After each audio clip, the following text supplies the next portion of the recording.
Good evening, ladies and gentlemen. I want to talk about pull forward valuation tonight. I know it's been a little while since I've done a live stream, but my chat group is so lit up. So many of you have been lit up as the entire market has been taken by storm by endless gains. I mean, we all just print attendees, baby. But I want to just give some realistic advice. I'm not going to be try and be overly divisive about this because, again, people are incredibly divisive, and we're going to see it even in my comment section. A lot of you rage on me for things I say about certain stocks, but again, I just want to give you some wholesome filled advice that you can apply to every different kind of investing strategy just to not get wrecked, man. I'm telling you, we're going to come to an end of a cycle here, and so many of you are going to get royally effed. I've watched it. I've been in the markets for 10 years. I have seen this happen so many times now, and it is so damn obvious to me because I live it. It's my job, and I'm just talking to people about it. They're just like, so oblivious. It's kind of getting back to that phase of like everyone and their grandmother's all of a sudden like an expert at investing, and it's great. But we'll break some of that down in the math and just like literally some of the obvious details on why the market's getting kind of frothy, right? And again, I'm not calling for a crash. I don't know what's going to happen. Nobody really knows, but it is a very fun synergies. There's going to be some synergies in the conversations we're going to have. I think you guys will enjoy this. But firstly, I want to say thanks so much to so many of you that have supported kind of like this new little endeavor. I wanted to kind of get more involved. So a lot of you have actually been supporting me and doing some one-on-ones and joining my chat groups. It's a one-time fee. I know I'm selling a course. Everyone's selling a course, but this is kind of like a way of life to me. It's almost like a religion, and it's like the guaranteed easiest way to get wealthy and get around wealthy people that have daily discussions about options and, you know, crypto and everything. Like, it's a very wholesome community to join, and I think it's fairly favorable. So thank you to everyone that went to kylelivingston.com to support. But what I really want to do real quick here is break down kind of what I've been through, right? I mean, I look at so many companies from just not even that long ago, which I think is hilarious, which you can see right here, like all these hype stocks from like 2021. I mean, look at the cycle of these stocks. All these stocks had big promise. All of these stocks were growing insane revenues. Canopy, Planet 13, Tattooed Chef, Lithium America Corp. Keep in mind, Lithium America Corp was more or less growing plots of land of lithium, more or less. Then you got Peloton. Like, these stocks, I just remember the craze of these stocks like 5 years ago and how hyped they were. And almost all of them are just like wiped all the investors out. I mean, at least Peloton only lost 67% of its value, right? And now, like, in the midst of hype, right, we're getting a similar cycle in the markets. It's not these stocks, in my opinion, that you really have to worry about. Yeah, you got to worry about hype stocks. You always do. But these companies were generating revenues. They were new sectors evolving. There's a lot going on here that could justify some valuations. But then you look at stuff like the cryptocurrency market, right? Remember when NFTs were all the rage and, you know, people were just buying absolutely useless crap? That's where we're getting back to again. I mean, crypto, and I told you guys this about crypto. I own Bitcoin. I own Ethereum. Got some, you know, money in this stuff, but I recognize the real money, and I just don't have the energy or the time for it right now. But I keep, every time someone mentions, what do you think about Bitcoin? What do you think? I'm like, I don't care about it. If you want to make some real money, go to the lower half of the market. And I told you guys this. You want to get rich? F Bitcoin. Bitcoin is not going to make you rich. You know what's going to make you rich? Dogecoin, the lower 10, like 20 coins, because they're going to explode. Anything Bitcoin's going to do, these things are going to do tenfold. And that's what happens every cycle. And here we are again. So it's like you had your opportunity to get in these. Now you got to be a little bit more cautious with what you're doing here, because again, this is momentum trading. Now we're in the difference between long-term investing and what momentum markets look like, because there's no fundamentals driving any of this. So when you can kind of just wake up to that reality, there's some really intriguing stuff you can do to make money in this market. Really just taking profit and making sure you're not FOMOing into the tops like everybody else is. But what I also think is interesting is understanding like business cyclicality. And I don't think people recognize this with Nvidia, because I hear a lot of investors out there right now saying, oh, Nvidia is actually trading at a fair value. I've said this in the past. When it dipped, I was like, this is a good buy right here, because it's trading at its historical price to earnings multiple. But price to earnings, as I told you, is kind of a fairy tale. It's a false metric that doesn't really imply any future returns, growth, decline, none of that, right? So you can't really put a fair value on a cyclical business where we don't understand the future prospects. So Nvidia is a great example of this, because if you just take a look at this absolutely historic run up, presuming that AI remains dominant, which there's, again, we've talked about the concerns around AI right now scaling. It has a huge scaling problem that we don't know. Is that a conspiracy theory or is it a reality? We don't know. But there's a lot of concern that AI is starting to peak in its current form unless, we see some infrastructure change, or it's the same thing with self-driving and Tesla, right? Like they're working so aggressively to do something that we were promised so long ago. And I feel like a lot of AI is running into similar headaches where it's like just good enough to take your art job. It's still not good enough to drive to the grocery store and get you something. But, we're getting there, right? We're getting there. But you see this huge run up, right? So if what's going to happen and what could potentially happen, at least what I'm speculating on, which is a bit concerning, right, is it goes through a Peloton phase, right? It's like you get this massive hype in these new industries. And I don't think this is a good comparable at all. Keep in mind, but I just want to use it as an example because even though Peloton is still making incredible money and the stock, like it's bringing in billions of dollars. So why has the stock been down so damn much? Because it pulled forward too much growth valuation, right? And that's Nvidia's honest to God business. They go through these cyclicalities all the time. I think it's an inevitability, to be honest. Their whole history is a roller coaster ride because the chip industry just changes and the need for chips changes over time, right? So I just think it's gonna be really interesting to see what happens when the inevitability hits. And again, I think it's an inevitability. I don't know if it's 1 year, 5 years from now. Nobody knows, right? I can't speculate on that. I don't have enough certainty on that. But what I want to show you is a few different charts here that I also find really interesting. Like, let's say today, if I were to hand you $100,000, what of these businesses would you want to own? With not knowing what these businesses are, what they do, what would you want to own? Here's a business that's generating about $2 billion in net. And keep in mind, all these businesses are worth the same amount of money. So this business is generating about $2 billion a quarter in net income. We got another business over here that's generating about 15 billion of net income in the last quarter, right? So, I mean, that's a hell of a lot more than 2 billion, right? And then you got another business over here that's generating about 26 billion in net income. It's going to do about 100 billion run rate for this year, right? So these three businesses are all worth the same amount. You know how crazy that is? And honestly, there's only like one or two of them that are really growing right now. And I'll tell you right now that the one that's making the least amount of money by like tenfold is Tesla. Tesla is worth the same as Berkshire Hathaway, Meta, and it is still going up in value right now, which is just like I said, I want to talk about Tesla because I think it's a good exemplifier, and I'm not trying to make fun of Tesla shareholders. I've been in and out of Tesla. I love Tesla, the business. I just don't love Tesla, the valuation, because it is purely a hype stock, and I just can't get over that it's worth over $1 trillion today. I'm like, you for the same money, literally the same money, you could put it into Meta, and just think about the next 5 years. What company do you think is going to produce more fruit for your labor over the next 5 years? You think it's going to be Meta, or you think it's going to be Berkshire, or you think it's going to be Tesla? A company that's generating $2 billion versus companies that are generating up to $26 billion. I mean, you just kind of got to wrap your head around the infrastructure that Berkshire owns, the insane cash position this company has. And it costs less than Tesla cost, which again, is just, I have a hard time wrapping my head. How do you wrap your head around that? Future expectations, pull forward valuations. What is the future value of the business potential here, right? And this is where we get FOMO, baby. The king of kings is Elon when it comes to making you feel like you're going to miss out on something absolutely historic. Meanwhile, every other business under the sun is doing a lot of the same stuff, which we're going to talk about in a second. But Tesla, they did this incredible thing, and this is what every trader under the sun is talking about. Dumb money. We're going to pull forward the greatest valuation prospect in human history because of humanoids. The TAM, the total addressable market, is in the trillion. There is no total. It's the GDP of countries, for crying out loud. That's what we're hearing, right? It's just being jammed down our throat. But meanwhile, these robots, we're far away from that reality still, guys. Far away. I remember when Elon said we're going to flick a switch one day and every car is going to be a robo-taxi. That's not how it's going to work, folks. It's going to be a slow buildup of one state at a time. Let's make sure this works here. Let's do this. It's never like as good as it sounds. And I mean, even now when I go on YouTube, like I just opened my YouTube app and look at what I see here. Yeah, all you need is 100 shares of Palantir to retire rich. Tesla stock, the mother of all FOMO, is coming. Like, there's just so much like clickbait hype right now in these kind of companies. And then I get things like this. And again, I think I'm like hopeful for Tesla's future. Like, I'm not saying they can't pull off a multi-trillion-dollar business.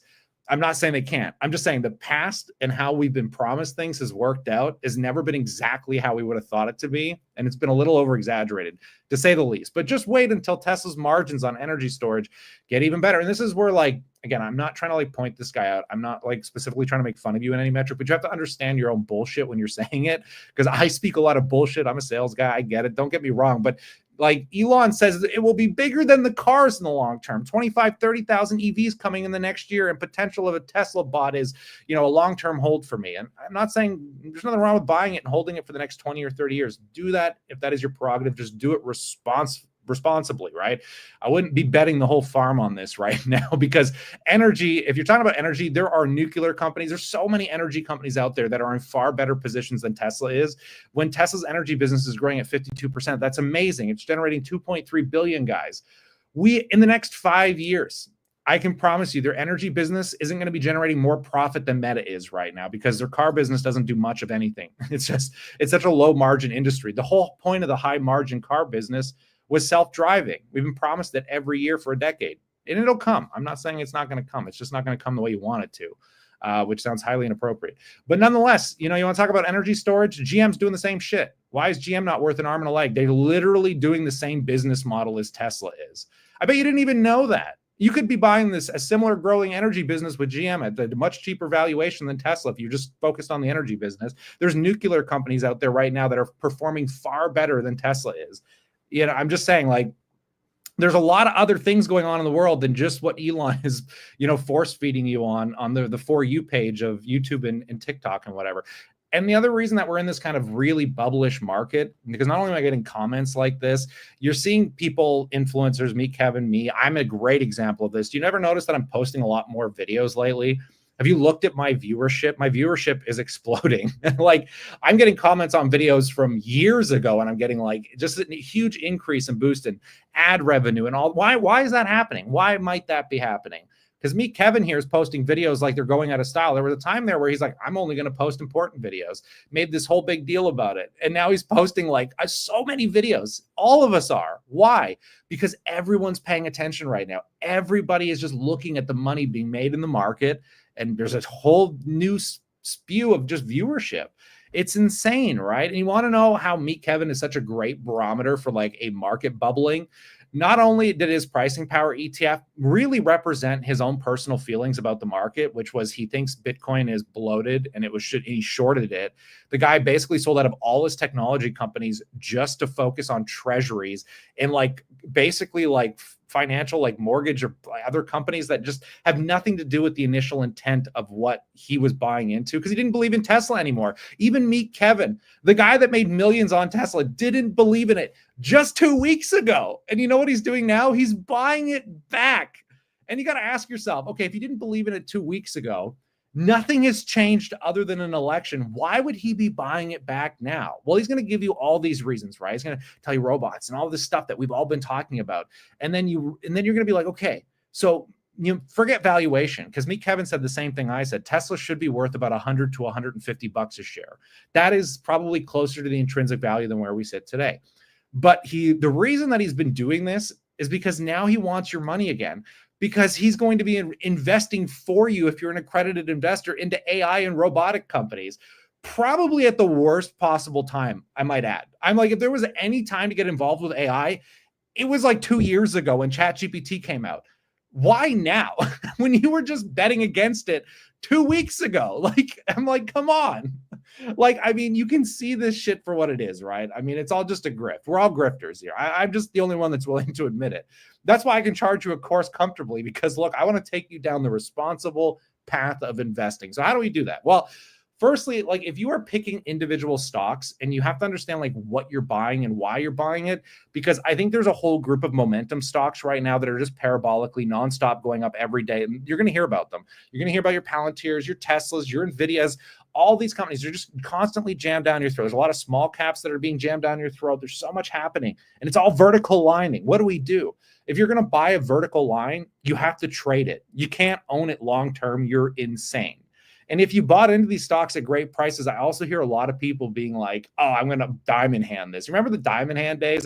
How did that work out, right? Like, there's nothing wrong with taking profit if you make a 500% to 1,000 bagger, right? And I'm just saying this because like I have outperformed the markets consistently for like a decade now. It's like, and most of these accounts, I pulled all the money out and they flatlined. Even like my main account from like a decade ago is still outperforming the S&P by how much? It's up 328%. And I haven't touched it since 2023, the beginning of 2023. And the S&P hasn't even caught up yet. The S&P is only up 184% still. So, I mean, I'm showing this again, not as a brag, but as a humble reminder that, hey, if I make a 500%, 1,000 bagger 10Xer, you take profit, man. Just put some in your back pocket. You'll sleep a lot easier at night. I promise you, diversify your holdings. Just be a responsible investor, because when these markets shift and then you start seeing these 70% downswings, which we just went through like not even that long ago, you'll be thankful that you're like, okay, I'm glad I put some of this into like a long-term retirement index fund. I'm glad that I looked at some other stocks that were maybe undervalued in this market, that are maybe underappreciated, which there's a lot. I mean, I got to give some influencers out there credit, because like there's guys that I watch that are at least digging in the bottom barrel of like unappreciated companies right now to find things that have potential in the future. And there's a lot. I mean, like I said, I'm still banking on an interest rate recovery play. I don't even think that thing has started yet. I mean, you take a look at some of these companies that have just been slaughtered. Hershey has been dealing with higher sugar prices. They've been dealing with so much. Like there's so many of these companies have cyclicality issues that I don't think are permanent. Like I know a lot of people are buying into Nike right now. You could look at Adobe, Prologis, Starbucks, the real estate. Like there's so many sectors out there right now that have not popped off, that have great revenues, they have great cash flow, they're growing, they're just struggling for whatever short-term reason, right? And I think like I got to give, I think Everything Money some credit as well. I mean, those guys did end up picking some pretty good baggers as of recently, though I'm not a fan of like Chinese stocks. You do have to recognize like 3M did kind of go to the moon. I mean, you got to remember, everyone was hating on 3M. And I mean, look at the parabolic run up that it had here. So it's just like, if you recognize this anywhere from 2022 onward and you cost averaged into this, you would have hated it for 2 years. But then all of a sudden, like you'd probably be outpacing the market. I mean, in the last 2 years, if you really averaged into some of these bottoms, you could have seen a 50 to 80% gain. I mean, these are what I'm looking for, right? Like when I'm buying individual stocks. So I am like buying Google right now. I mean, like Google is just getting kicked in its ass, right? Like even when me and my wife are looking at like tech stocks, I just don't want to cost average into all of them. Like I think Microsoft and a lot of these companies are very expensive and we own them. Don't get me wrong. It's not like I'm selling them. But like when I'm looking at something like Google right now, which we've talked about endlessly, like I don't understand how no one cares about this company anymore. I don't hear anyone talking about it at all in the community. Do you guys watch any influencers that really bring up Google that much? Because I just don't, and I don't know why. I'm like, it makes the most net income. It should be the largest company in the United States. If we're pulling forward valuations, it's sitting on the forefront of quantum computing and self-driving and so many other businesses. They are investing in other businesses. When you buy Google, you're buying a basket of other businesses on top of it that it just has equity in. It's like, what a great company. And I'm like, and it trades at a 21 price to earnings. And it's growing its earnings at a 30. Like its earnings growth this year was like insane. It really turned the whole thing around and no one cares. And obviously there's some headwinds. There's like a court case that's coming up that I don't think justifies $1 trillion value on its market cap. There's so much going on that's suppressing the value of Google. Again, streaming. I don't even have to get, you guys know Google. You're watching this on Google. Like, I mean, you get it, right? So there's so much going on. So, I mean, let's just take a look at Google Trends real quick, because I haven't honestly done this yet, but I think it'll give a really good idea. And then we'll get to some Q&As because I think this is hilarious. But let's just take a look at, let's say, stock market. Let's just see if we just do a basic search for this. We'll go worldwide just to give us a more clerical idea over the last 5 years.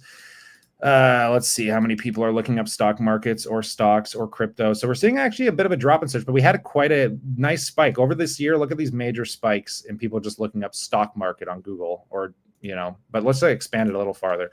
Let's just say stocks to buy, for example. Let's see how this is a tag we all use. It's the tag of this video. Oh, look, we've gone through some pretty good little hype. I'm surprised it's dying down so aggressively here. But yeah, it's definitely getting some big pumps, right? So this is where all the views are coming from. You see these really big spikes in search. This is what you're seeing on all our YouTube channels right now, right?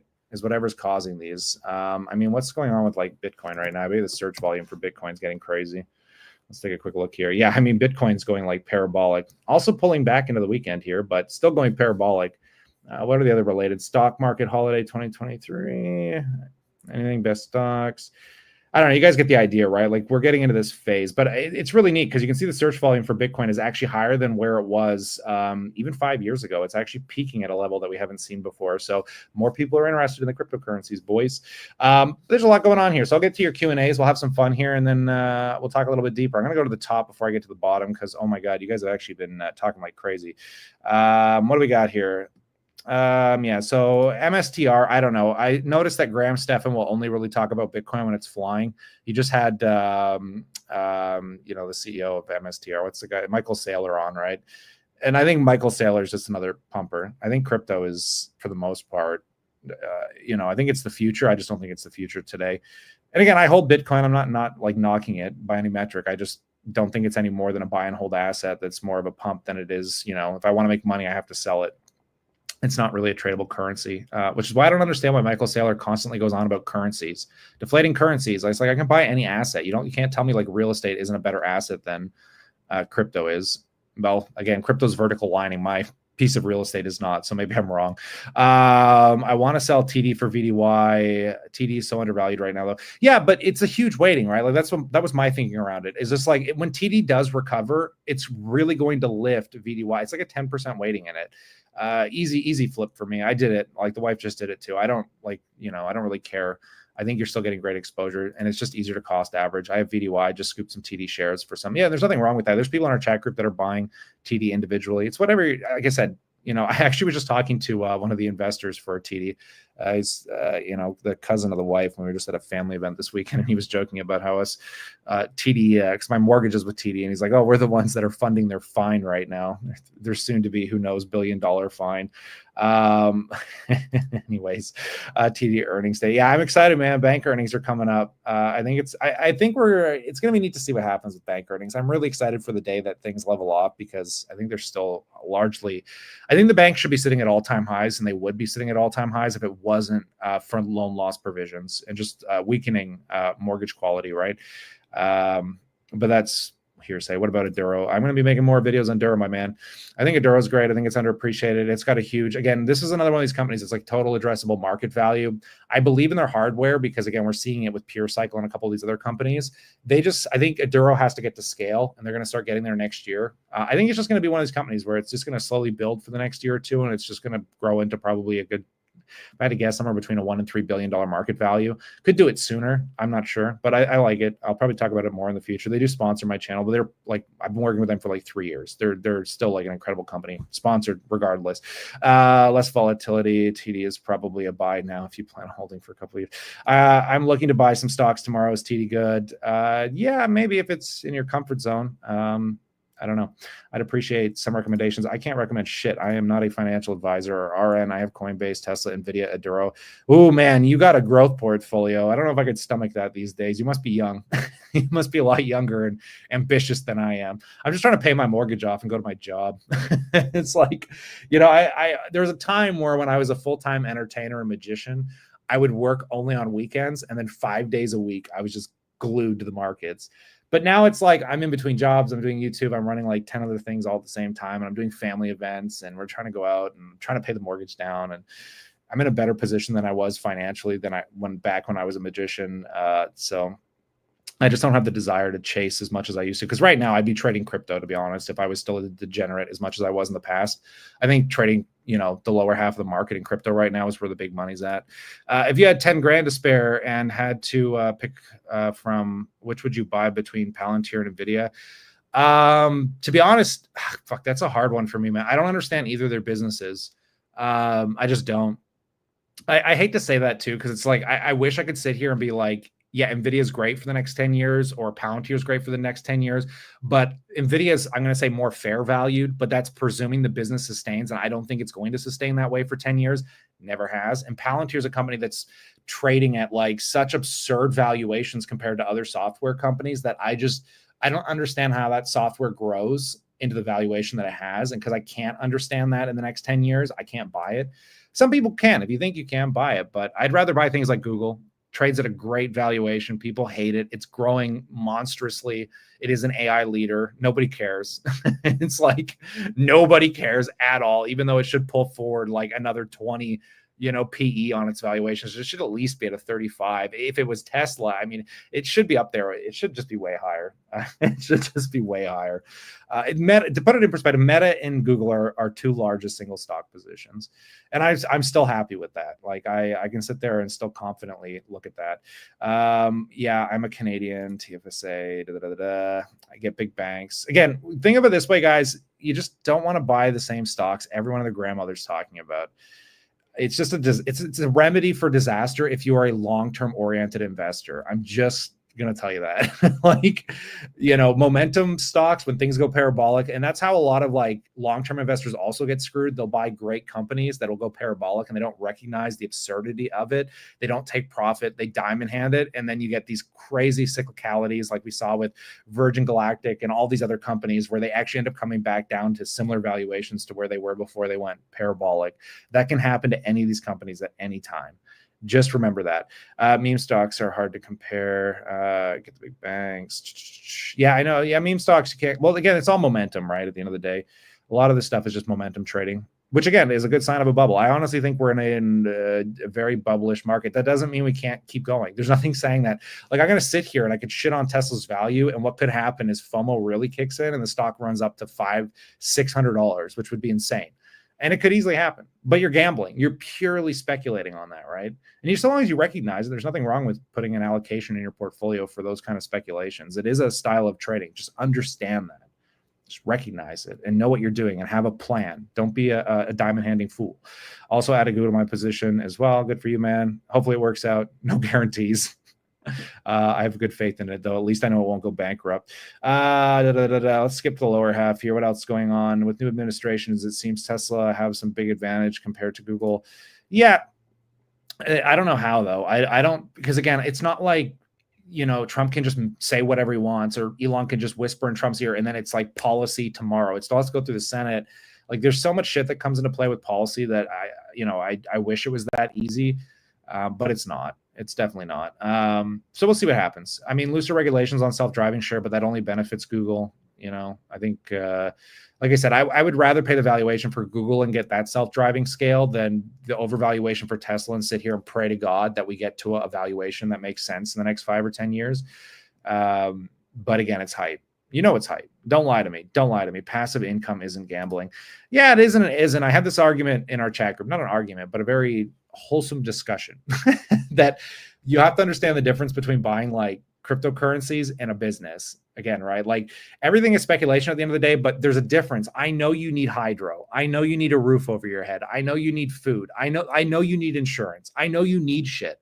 You don't need cryptocurrencies right now. There's no infrastructure with crypto that matters today. It will in the future. I know it will, but today, not really. Most of those things don't exist. Same thing with like all these valuations with these tech companies. Tesla, you think Tesla's valuation is purely based on its business, and you know, it's not purely based on speculative futures, right? So this is like the difference. It's the extreme in speculations, because at least I know when I can value a property that you're going to pay me for it, I can like justify the value of that property, that asset, with the cash flow that it's producing. It's not like rocket science, but it is still gambling, because I'm gambling that my tenant's going to be reliable. This property's not going to crumble, but at least I can get insurance to protect it. I can trust it, and if I have to kick the tenant out, I can get another tenant. There's some reliability. There's some stability. I can understand that. I can't say the same thing about where robotics is going or AI is going. Nobody can. So, I mean, like, that's, again, so it's just a different level of gambling. There's a different percentage of speculation. It's like going to a casino, right? Like, I can bet 50-50 on roulette, which isn't include the 00, but let's just keep it easy. Like 50-50, right? Like, that's probably the best bet you're going to get in the casino, because everything else, the odds are ever in the casino's favor. It's the same thing when you're buying highly speculative companies. So if you're buying Tesla today, you're taking on such an extreme valuation that you're more likely going to lose money over the next 10 years. But if the extreme happens, you hit the jackpot, right? Whereas at least I know I'm not going to make huge money off buying my index fund, but I'm much, much more likely to make a return and know that if something goes bad, I'm not going to lose all my money. Like, the valuation isn't going to plummet by like 80%, you know? So it's a game. It's all investing is. Everything is speculating. It's just speculating to a different degree. Hell, walking out of your house, if you don't look across the street, and even though the light's green, you're still speculating that guy is going to hit the brake. You know, the pessimist survives. You should really take that pessimistic approach in the stock market, and just always be cautious. Just always have your backup, because it's going to do you far, far better. You know, unless, like, you could be a degenerate though, maybe win the lottery. You might, or blow up your account. Just go on Reddit. I mean, Reddit will figure you out. I'm sure it will. REITs, Microsoft, Google for long. Yeah, there's nothing wrong with that. You could, depending on your goals. Would you share what you think the most promising altcoin is you hold? I wish I held altcoins. I only hold Bitcoin and Ethereum, because again, it's easy return. In my opinion, it's just a safer bet. But again, if I was going to like really get into crypto, There's Solana. Solana's been doing fine. There's a lot of the gaming coins I'd be paying a lot of attention to. But again, they've all gone parabolic. A lot of these have gone parabolic. So again, I'd probably be selling now if I held them anyways. Same with Tesla, right? If Tesla just did what it did and I was holding, I'd sell it out. I wouldn't be holding it here, but that's me. That's just me. ASML and Google. Actually, ASML is really intriguing right now. Let's talk about ASML. If you're into chips, ASML, has it actually recovered yet? Because I was shocked at how far it dropped. Honestly, it looked like a good buying opportunity. It still does. ASML, because they lowered a bit of guidance, but my God, it actually trades at a pretty good valuation right now for the growth. And I mean, this is presuming the future's in lithography, and for now it is. But yeah, I think if you're buying chip stocks today, ASML is the clear winner because doesn't like lithography machines have value no matter what. Tesla, I mean, Apple's probably buying them. I mean, all these companies like Meta that just introduced their chip, they're all introducing AI chips, right? So if we take a look at let's just say Amazon, even Amazon has an AI chip. If you guys haven't seen this, right? So, I mean, like when you look at all these big tech companies making their own AI chips, how do you think they're doing this? They're not doing it with Nvidia. I bet you they're buying their own lithography machines because they can actually afford to do it. And they're just going to make their own chips. So, I mean, like all of them are doing it. So, I mean, these are also concerns that I never hear Nvidia shareholders talk about.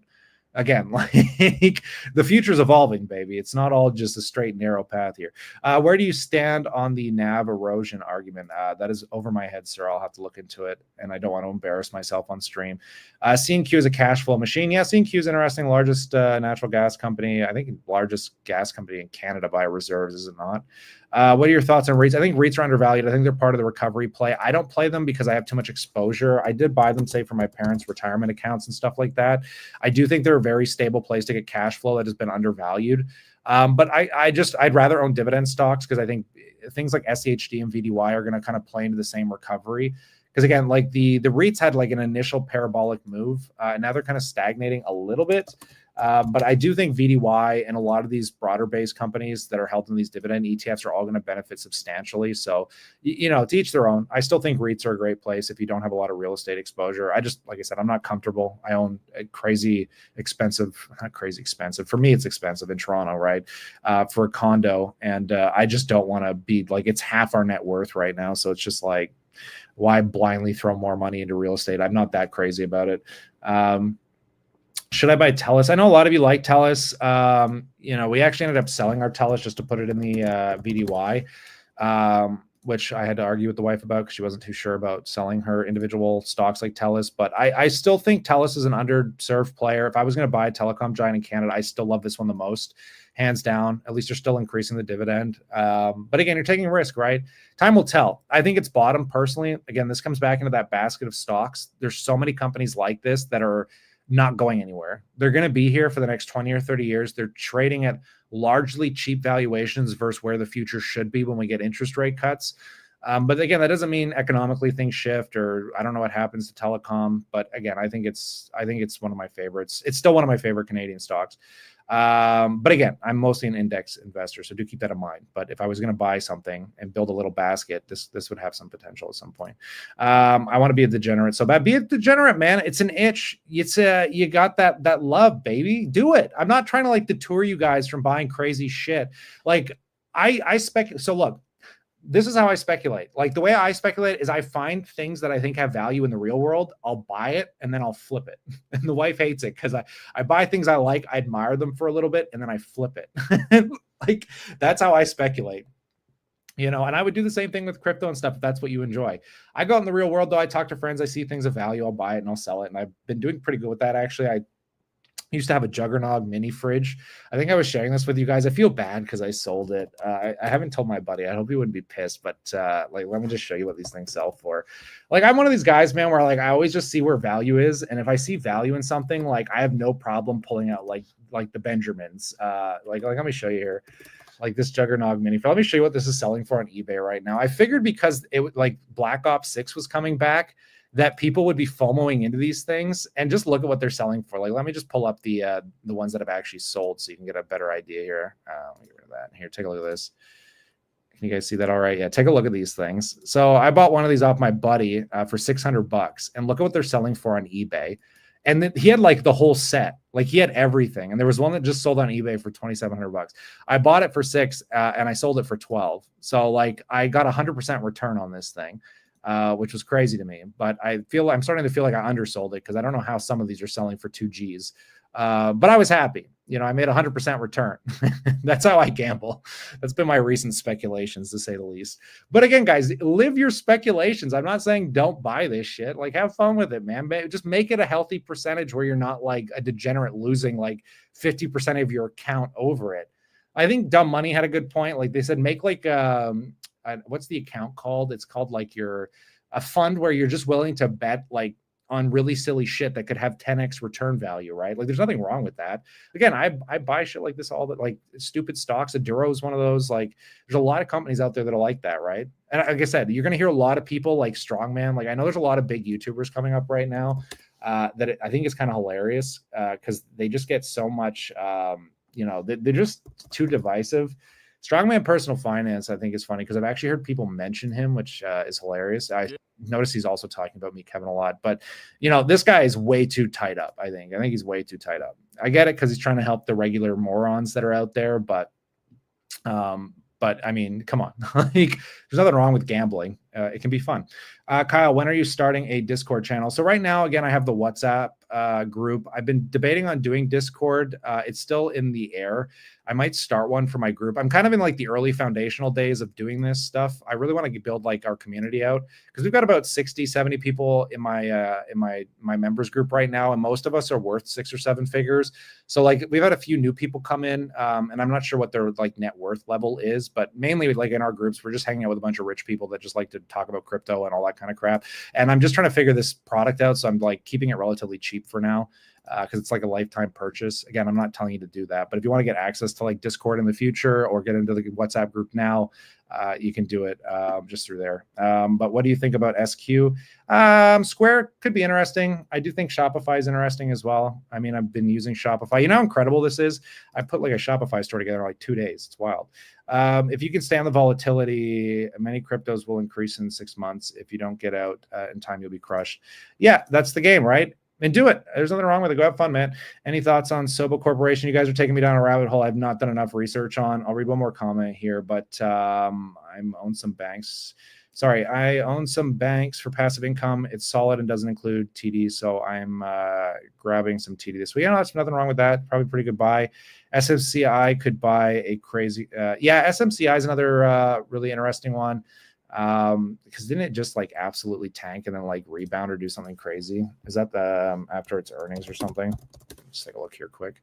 Yeah, Super Micro. Yeah, that was this one. I've been watching it periodically because people have been bringing it up. I mean, it had that just absolutely devastating 70% crash, 80% to the bottom, and now it's just starting to pop off. But that pop off is an 80%. Look at this just deterioration. Look at how fast this happens just from March till now. And now it's just boom. Anyone that caught that bottom, look at these dips. These dips are like nice little double-digit run-ups. If you can catch some of these major drops, you can make 10 or 20% pretty quick. It's kind of cool.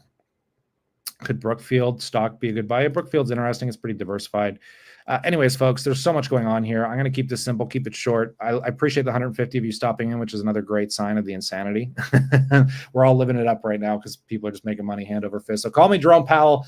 I'm going to diamond hand my ETFs until I retire, damn it. But stay cool, stay awesome, stay diligent as always. And I look forward to catching you in the next one. Adios, amigos.